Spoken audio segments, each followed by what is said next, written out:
Abusos sexuales en la Iglesia Católica han indignado en todo el mundo, pero ningún caso había alcanzado a Chiapas, hasta ahora. La expulsión del sacerdote Salvador Valadez Fuentes en febrero de 2022 llevó al equipo de Tinta Fresca a investigar más y más sobre los abusos sexuales, psicológicos y espirituales en contra de personas de auténtica fe. Con pleno respeto a los derechos humanos de las víctimas, Tinta Fresca le presenta este trabajo de investigación de más de 3 meses, con Dios y con el diablo. Son 328 padres que han sido acusados. Normalmente estos padres, muchas veces, no siempre, pero muchas veces son seriales, o sea, han tenido varias víctimas. Todas las veces que un obispo o superior religioso tiene noticia que hay un delito, tiene que informar a la autoridad judiciaria civil.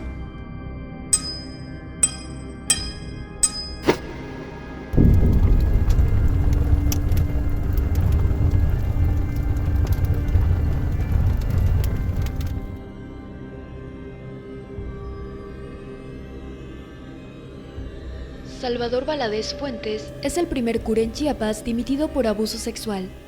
El ex sacerdote tuvo señalamientos en la congregación Discípulas de Jesús Buen Pastor de Tuxtla Gutiérrez, asimismo en Ixtapa y en congregaciones de Carolina del Sur y Colombia. Desde su expulsión, ordenada por el Vaticano en noviembre de 2021, se dieron a conocer nuevas denuncias contra otros congregados. Las denuncias de la congregación chiapaneca en contra de Valadez y compañía se conocen desde 2015, pero fue hasta 2020 que se consideró iniciar la investigación canónica. La Santa Sede e la Chiesa tutta intera si stanno impegnando per combattere e prevenire tali delitti e il loro occultamento, per accertare la verità dei fatti in cui sono coinvolti ecclesiastici e per rendere giustizia ai minori che hanno subito violenze sessuali aggravati da abusi di potere e di coscienza.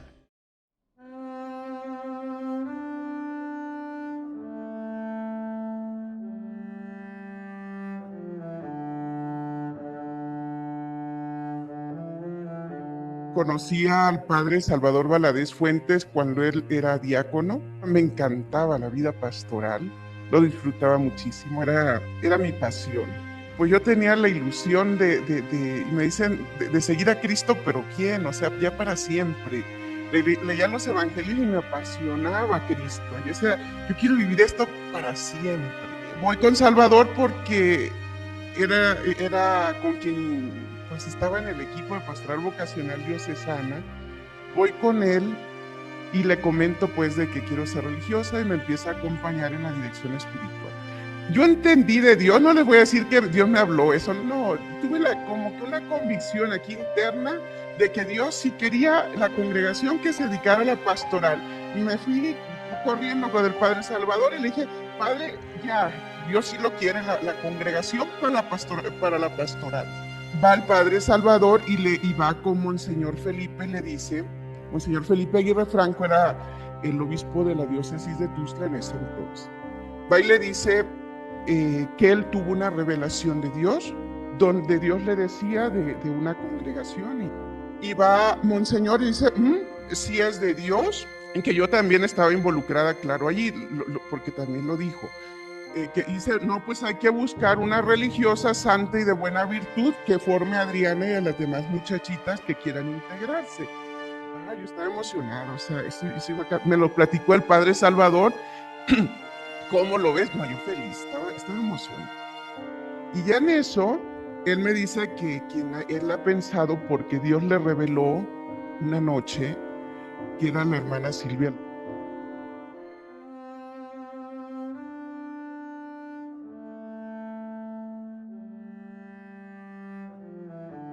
Aunque sí hay una convivencia que es muy bonita, ¿sí? De recreación, de compartir la oración, los alimentos, o sea, tampoco es un silencio total, o sea, sí hay una vivencia fraterna, le llamamos nosotros, o sororal, pero no debemos hablar mal de nadie, porque si escuchan que estás hablando algo negativo de la institución o de las personas que dirigen la congregación, se considera que estás como que traicionándolos. Una de esas veces que estoy en mi escritorio trabajando en una oficina que me asignaron en el Seminario Diocesano Santa María de Guadalupe y de Tuxtla, me asignaron una oficina ahí para trabajar, y estando ahí escribiendo a máquina, se acerca el padre Salvador por detrás y pues empieza a refregar sus genitales en mí, y me crea eso mucho miedo, me paraliza, me crea mucha confusión, y pues no sabía ni qué hacer. Y cuando ya salían cosas negativas, de abusos de autoridad, sobre todo humillaciones públicas, eso hacía que hubiese un ambiente de temor, principalmente a la Madre Silvia y al Padre Salvador. No puedes hablar libremente de algo negativo que estás viviendo en tu proceso vocacional, en algo que te obstaculiza, te entristece, o no estás de acuerdo en cómo se está llevando a cabo el gobierno, digamos, ¿no? La organización en la comunidad, pero no lo puedes decir abiertamente. En los trabajos que habían, pues yo terminaba cansada a veces, y me acuerdo hacia el mediodía, me dice el Padre Salvador un día: oye, te veo muy cansada, ¿por qué no te vas a recostar a mi cama? Yo voy a salir. Se me hizo lógico. Recuerden que yo tenía 17, 18 años en ese entonces. Y en eso veo que entra y se acerca a mí, me empieza a abrazar, a tocar. Me quedo incómoda, con miedo, confusa, pues peor, o sea, dije, pues yo acepté venir acá. En el 2015, Adriana entrega su primera carta, que va como un anexo a su solicitud de dispensa de votos perpetuos. Cuando la hermana sale, pues necesita regularizar su situación, es decir, que ya no sea religiosa. Necesita expresar sus causas gravísimas delante de Dios de por qué deja su estado religioso. Entonces, ella, como motivos, expone lo que vivió dentro de la institución. Y es lo que ella nos narra, ¿no? Los abusos de poder, la manipulación de conciencia, inclusive el abuso sexual que vivió por parte de Salvador Valadez Fuentes antes de que iniciara la congregación en el Seminario Mayor de Tuxtla. En ese tiempo ya Monseñor Fabio Martínez Castilla es el que otorga la salida definitiva de Adriana. Entonces, ¿qué es lo que obtuvo? Su salida. No atendieron su petición en sí misma, o sea, nunca la llamaron: explícanos esto que está sucediendo, esto que narraste, ¿por qué dices esto del Padre Salvador? ¿Por qué dices esto de la Madre Silvia o de la congregación?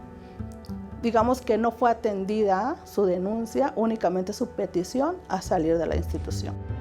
Cuando recién entré al convento siendo postulante, un día me llama la Madre Silvia a su cuarto, y me acuerdo que entré, ella estaba en ropa interior, y me dice que me acuesto en la cama.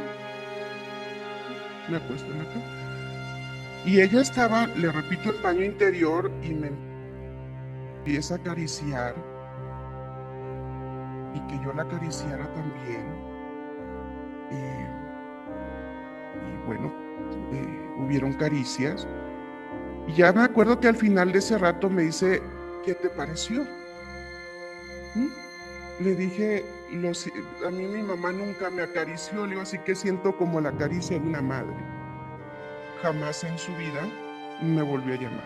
Y de ahí me trató, me humilló, me trató horriblemente mal durante todo mi proceso. Hay quienes dan testimonio de eso. Se creía que se alcanzaba la santidad siendo fiel a todo lo que mandaba el superior. De hecho, tiene un defecto la vida religiosa actual, que la formación consiste en que personas mayores de edad, autónomas, lleguen a ser, se le llama una una obediencia infantilista. Es decir, que tienes que ser como niña para pedir permiso de todo. Eso no es el voto de obediencia, desde luego. El voto de obediencia consiste en que entregas tu vida al servicio de un proyecto de evangelización. Cuando se ingresa al instituto, el día que se inicia la formación, decimos una frase en donde nos sometemos totalmente a ellos. Decimos, aquí estoy, Señor, para hacer tu voluntad. Y la voluntad es la voluntad de la persona que te recibe esa frase, que es el superior o la superiora.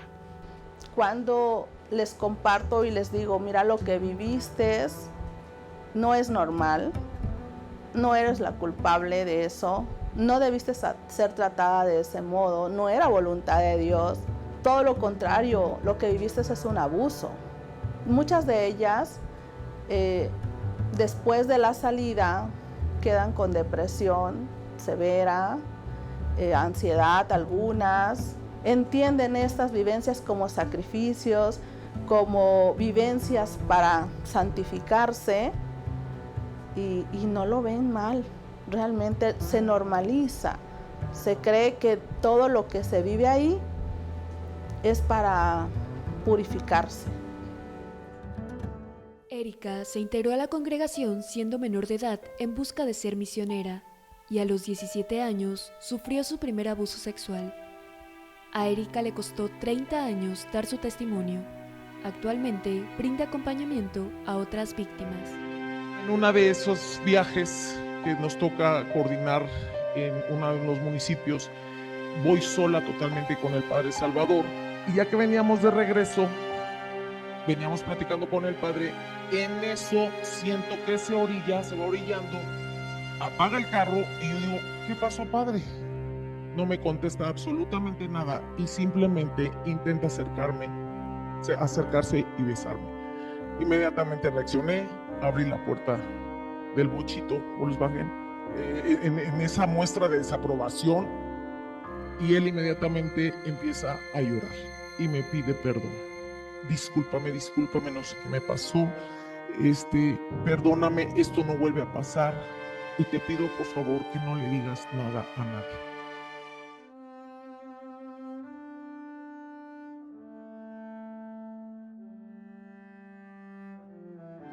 Estando como novicia en la sacristía, me toca a mí preparar todo.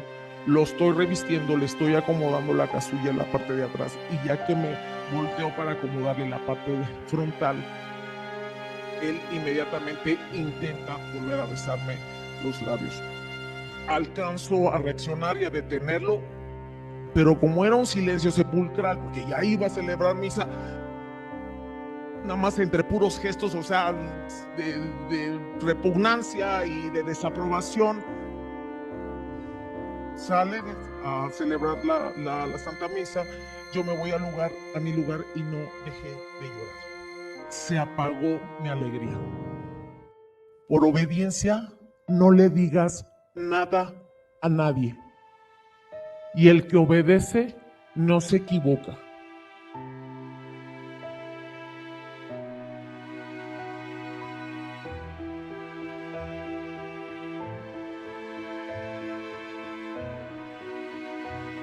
En mayo de 2020, la Organización de las Naciones Unidas publicó su informe sobre las terapias de conversión, en el que las identifica como intervenciones profundamente dañinas que provocan en personas de la diversidad sexual dolor y sufrimientos severos que resultan en daños psicológicos y físicos de larga duración. En 2012, la Organización Panamericana de la Salud también señaló que las terapias de conversión no tienen justificación médica.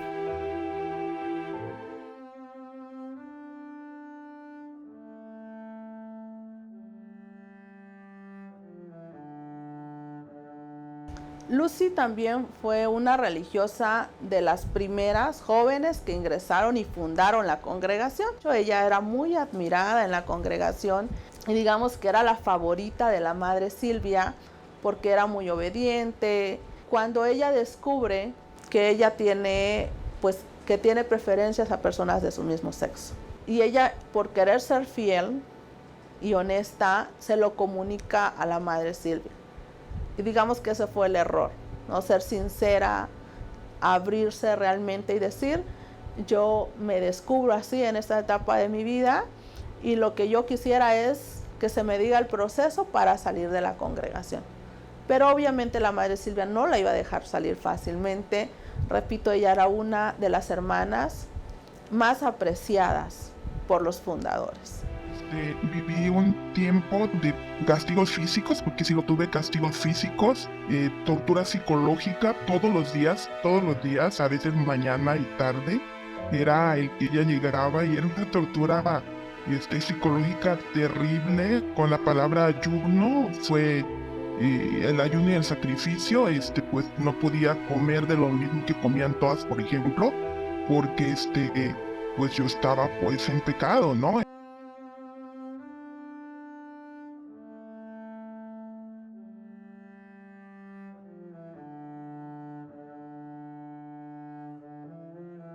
Yo digo, yo me quiero retirar y ella dice, no.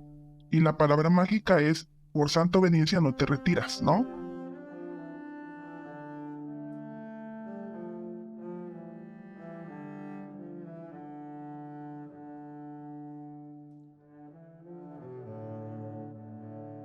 En el convento había un árbol grande de la ceiba o la pochota, como la conocemos aquí en Chiapas, que estaba llena de gusanos, ¿no? Entonces, pero estaba plagado de gusano. Entonces ella me pidió que por obediencia, no, me mandó por obediencia, que yo fuera a ponerme debajo del árbol y que dejara que todos los gusanos me inundaran, ¿no? Me llenaran así todo mi cuerpo y que yo me quedara ahí hasta la hora que ella me indicara para que yo supiera cómo estaba mi alma. Fue de las únicas cosas que yo le dije, no puedo. Y ella me dijo, pues ahí está la prueba, ¿no? Que estás endemoniada. Era cuestión de otra cosa más que de sobrevivencia. En ese momento lo único que yo decía, si me quedo aquí, me voy a morir. James Cantor, psicólogo clínico americano, define el perfil de las personas con enfermedades mentales dentro del clero. En el caso de los abusadores, se les identifica como antisociales y en el peor de los casos, con psicopatía. Estos personajes antisociales conviven con otras personas, pero en lo oculto, planean y realizan acciones en contra de la comunidad. Yo ahora lo veo desde mi profesión incluso, como ella, Silvia, pues tiene trastornos incluso psiquiátricos, ¿no? O sea, que hacía que la misma comunidad se tuviera como cuadros psicóticos en los que todos participábamos, ¿no? De repente ella nos decía que era la peor enemigo del demonio, ¿no? Y que entonces todos nos poníamos alrededor de ella porque el demonio estaba ahí. Si tú te sales, es traicionar a Dios, porque Él te creó para eso. Ya la gente se acostumbró a verte con un hábito y si te ve después con ropa civil, o sea, el señalarte, la comunidad te señala. Sí es un cambio bastante difícil. Y además de lo que se dice, de las que se salen, no solo se dice la verdad, sino se inventan otras cosas.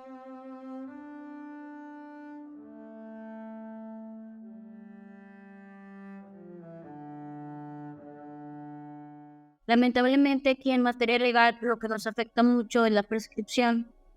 Pasa el tiempo, se entiende mucho a las víctimas que es todo un proceso haber sido agredidas, tomar el tiempo de hablar y de sanar. Lamentablemente hay un punto en la ley que ya no, el delito ya no me da para más, porque uno se hace la pregunta, bueno, entonces si una persona me acosó sexualmente en el 90, antes ya para el 2000 ya no existe, ya lo olvido, lo perdono. Entonces eso es lo que se trata, de que no prescriba el delito porque al final sí lo hiciste. No quiere decir que si pasan 10, 20 años ya se borró. No, sí lo hiciste. Yo soy de aquí de Nuevo León, nosotros estamos de aquí en Monterrey y sí he visto mucha diferencia en el código de Chiapas con el de nosotros. No sé si en Chiapas abunda mucho el fanatismo hacia la iglesia, que en Nuevo León no se da a ese nivel, que a lo mejor también los legisladores de Chiapas pues a lo mejor apoyan mucho esta cuestión de la iglesia. En el Código Penal Federal, gracias a la reforma de 2021, los abusos sexuales a menores de edad son catalogados como delito de pederastia, por lo que además de no prescribir, se persiguen de oficio. Además, si el abuso sexual es cometido por un líder religioso, se considera un agravante. En Chiapas, la edad máxima para considerar pederastia es hasta los 14, por lo que estos delitos prescriben a los 18 años. Realmente las víctimas no buscan venganza. Eso me queda clarísimo porque todas es lo que me dicen. Flori, yo no quiero dañar la iglesia, yo no busco venganza, no le deseo el mal a mi perpetrador de abusos o perpetradora, porque también hay abusadoras. Yo lo que quiero es justicia y que esto no siga pasando, pero no miden en sí cuál va a ser la justicia. Sobre todo porque en Chiapas no habíamos tenido ningún sacerdote expulsado oficialmente por el Vaticano. Fue suspendido, o sea, ya no es sacerdote, ya no ejerce, pues se le retiró el ejercicio de todas las funciones. Entonces ya es un laico y él está donde quiere estar. Nosotros no cometimos ninguna demanda, por decirlo así, a la fiscalía, porque no fue ninguna situación con menores de edad.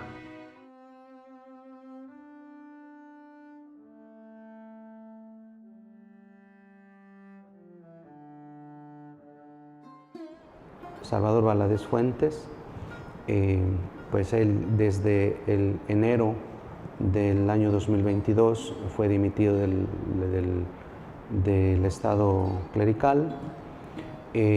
A partir de ahí pues se ha ido llevando pues este proceso de consolidación de la comisión.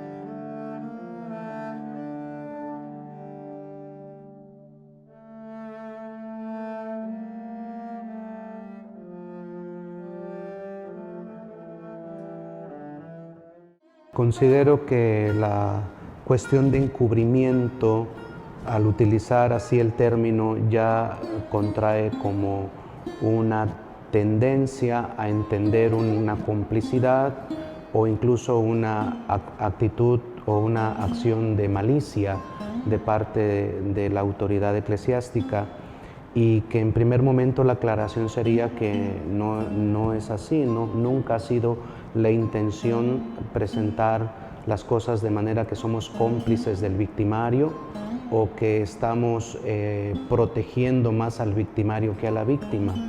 Si en algún caso las acciones u omisiones de la autoridad eclesiástica a quien corresponde en ese momento han dado a entender que no se ha actuado debidamente, y hay una inconformidad respecto a eso, pues bueno, esa inconformidad se tiene que presentar de manera seria y formal, y de acuerdo a eso la ley canónica o civil ya establecerá cuál será la situación que se siga.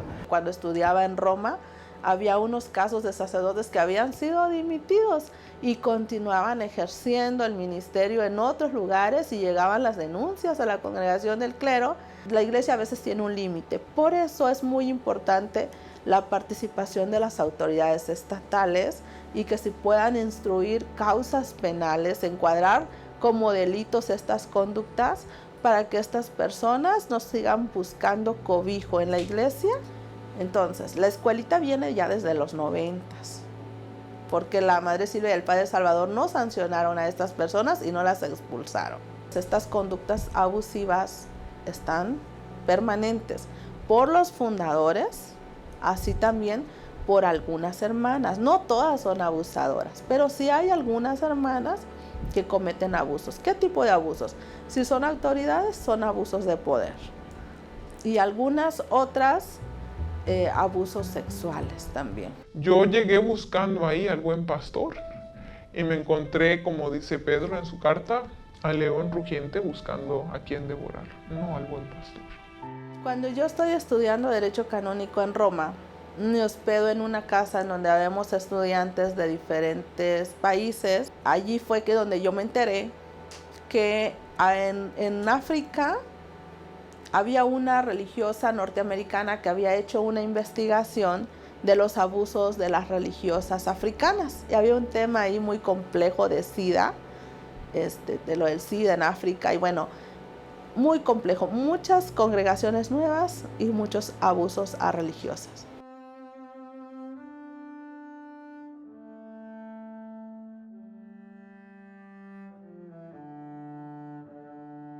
O sea, cómo era la vida religiosa en América Latina, y empecé a descubrir abusos de poder, abusos sexuales. Algunas compañeras me comentaban, y empecé a saber de algunas congregaciones. Pues allá se saben más cosas porque allá están las oficinas del Vaticano, y empecé a informarme en eso, empecé a llegar la información. Yo misma fui descubriendo que lo que vivíamos en el convento no era normal y no era vida religiosa, sino que habían abusos dentro de la congregación, pero yo solo descubría abusos de poder.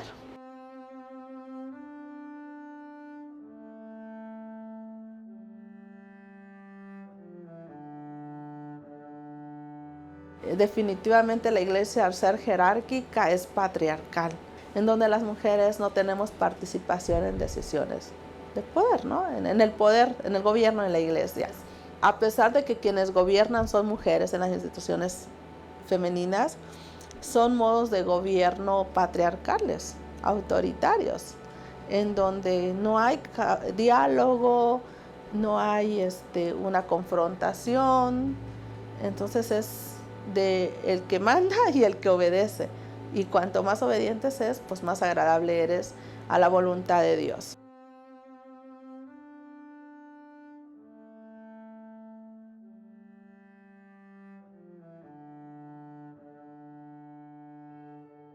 La cita bíblica que a ella le daba miedo era justamente esa, de si tú le haces daño a uno de sus pequeños, aún sabiéndolo, más te valía ponerte, ¿no?, atarte de cuello a una roca y aventarte al océano para quedarte ahí.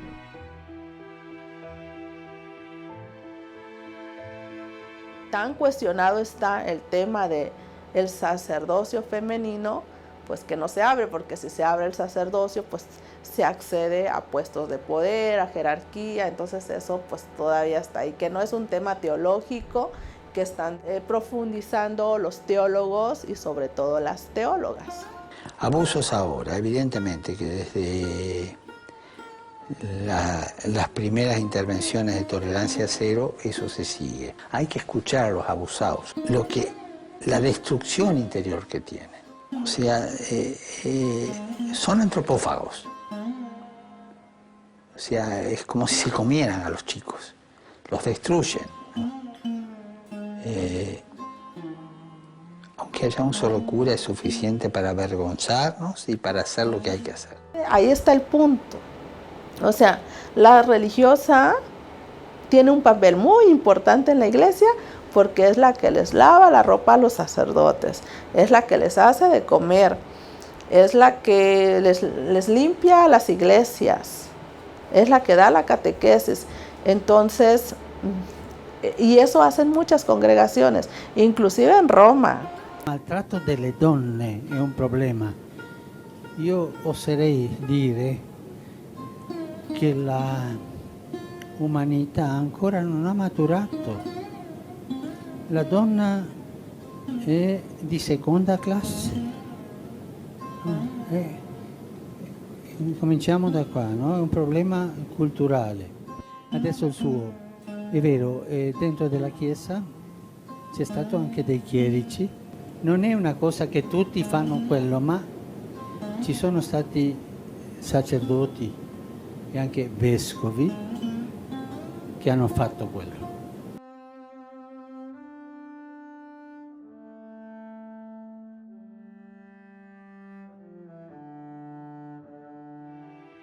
Para mí es una burla tanto a la iglesia como a la sociedad, como a nosotras como víctimas, que estas personas sigan escondiéndose detrás de un velo y detrás de un hábito. Tristemente no hemos puesto el foco en religiosas. Los juicios, los procesos, por lo menos 2 de ellos ya iniciaron y que son de las cosas que más ellas piden, ¿no?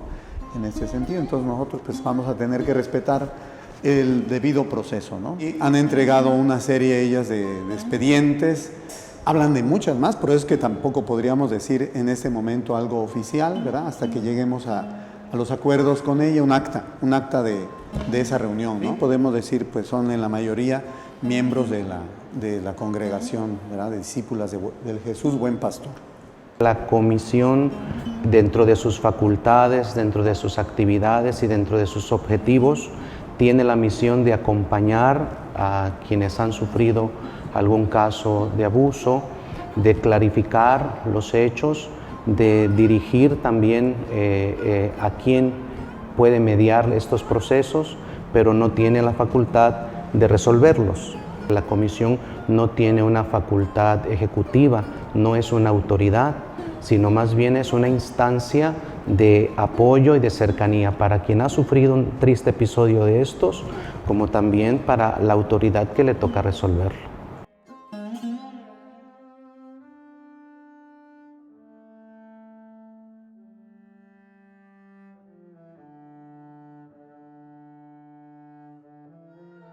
Pedirle a los papás, créanle a sus hijos, créanle. Cuando sus hijos hablen, platiquen sobre estos asuntos, cuando noten cambios de actitud, cambios de comportamiento, cuando se vuelvan un poquito más retraídos, tímidos, silenciosos, cuando haya algo que ustedes no veían en ellos y empieza a recurrir, acérquense a ellos, platíquenles, busquen las ayudas pertinentes para que el niño suelte la situación que trae, sea de abuso o no, pero los niños necesitan ser escuchados. El protocolo de la Iglesia Universal es que se acerquen al sacerdote, ¿verdad? En cualquier parroquia el sacerdote sabe, precisamente por este código de conducta, qué es lo que tiene que hacer para contactarnos, ¿verdad? Y empezar el protocolo. Si es el mismo sacerdote el que es, dijéramos, el acusado, ¿verdad? O el sospechoso de esta situación, pues entonces es acercarse a la comisión, ¿no? Acercarse.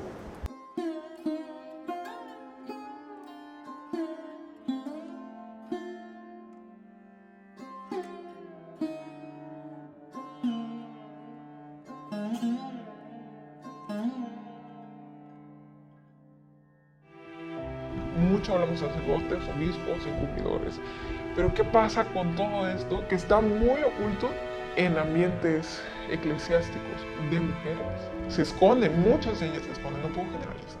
Yo creo que de todas las que se han salido, un 80% son sobrevivientes, de las hermanas que han salido del convento del Buen Pastor. Quizás un centenar de hermanas en los 30 años que lleva la congregación, y digo que son pocas. Hay algunas que se han acercado, yo creo como unas 20 personas que se han acercado a mí para contarme sus historias. Y estas 20, 25 personas que se han acercado para contarme sus historias me narran de otras que han sido abusadas, que no he tenido el contacto directo, pero sé del abuso por narración de esta persona, de esta hermana que me narra. Entonces sí son muchas sobrevivientes. Ahora bien, de estas que me han narrado, son 8 denuncias aproximadamente que ya tenemos, que están por escrito y que se están entregando a la diócesis, o ya están entregadas o están para entregarse ya próximamente, pero que ya están los escritos firmados. Algunas veces lo que hacen es contarme, pero me dicen, yo no estoy preparada todavía para escribir. Entonces, algunas inclusive no quieren hacerlo porque ya no quieren recordar esos hechos, porque son tan dolorosos, otras porque tienen familia y quizás otras no logren hablar. Un 80% ha salido con daños emocionales, con daños espirituales, con daños, algunas inclusive ya abandonando la fe totalmente, ya no son personas creyentes, y otras más siguen creyendo y están activamente en la iglesia, en sus parroquias. es decir, son ministros de la comunión o tienen algún cargo en la iglesia, y eso también como que les dice, no voy a denunciar porque es dañar a la institución. Además de que en Chiapas no tenemos la cultura de la denuncia todavía.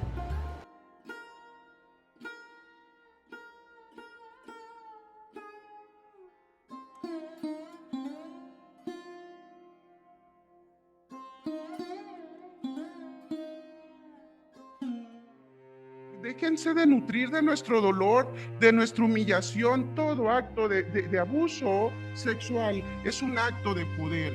Déjenlo de hacer y aborden con la verdad esto, abórdenlo de frente. Y por cierto, a nosotras no nos han pedido perdón ni nos han reparado el daño. Nos pidieron silencio a lo que yo le dije a Monseñor Fabio. Le dije, perdón, Monseñor, yo sí voy a decir las cosas, porque este acto de justicia de Salvador Valadez Fuentes es muy sanador para todas las víctimas. Y Cristo dijo que el candelero hay que ponerlo en alto, no abajo, y usted me está pidiendo algo antievangélico, sea congruente con el evangelio. Pero le digo a Silvia, a Salvador y Monseñor Felipe Aguirre Franco, porque él sabe de todas estas cosas. Ha sido un solapador, se lo digo y se los digo con todo respeto. No me lo han pedido, pero yo les otorgo mi perdón, porque sé que el día de mañana Salvador, Silvia y Monseñor Felipe van a morir y van a ir a dar cuentas a Dios, y mi perdón les va a faltar para poder morir en paz. Y que de una vez por todas aprendan que en la vida solo vale la pena vivir cuando sabemos amar. Esa es nuestra esencia y no es algo cristiano, es algo antropológico. Y le pido a la iglesia que vuelva a los orígenes del evangelio con Cristo, donde lo importante es Cristo. Y el único Cristo en la tierra es Cristo.